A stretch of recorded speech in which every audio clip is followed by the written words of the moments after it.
C'est un congrès qui touche à beaucoup de domaines de la médecine et dans ce cadre-là, il y a beaucoup de nouveautés en termes de physiopathologie, de ces maladies respiratoires, beaucoup de nouveautés en termes de thérapeutique, bien entendu que ça concerne plus les médecins cliniciens.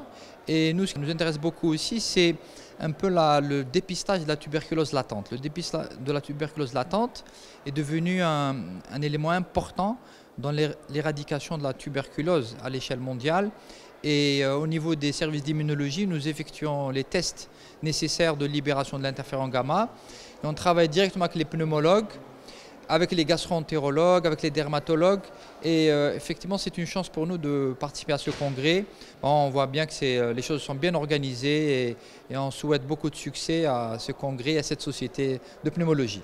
Justement, cette multidisciplinarité s'effectue souvent au niveau des CHU, au niveau des EPH, des EHS, mais surtout au niveau des CHU, puisqu'il y a des rencontres multidisciplinaires. Donc depuis plusieurs années, plusieurs mois, comme pour l'oncologie, vous savez bien que pour traiter un malade, il faut qu'il y ait une rencontre multidisciplinaire sous forme d'RCP pour décider du bon traitement au bon patient.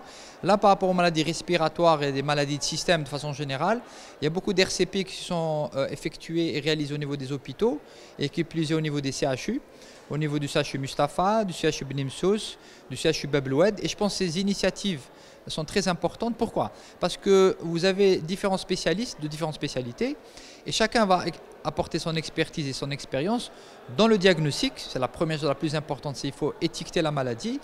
Donc la participation de toutes les spécialités médicales, radiologiques et biologiques et d'anapathes. Et en deuxième étape, c'est la décision thérapeutique. Là, ça revient beaucoup plus aux cliniciens, mais souvent c'est une discussion entre plusieurs spécialistes, entre plusieurs professeurs ou praticiens.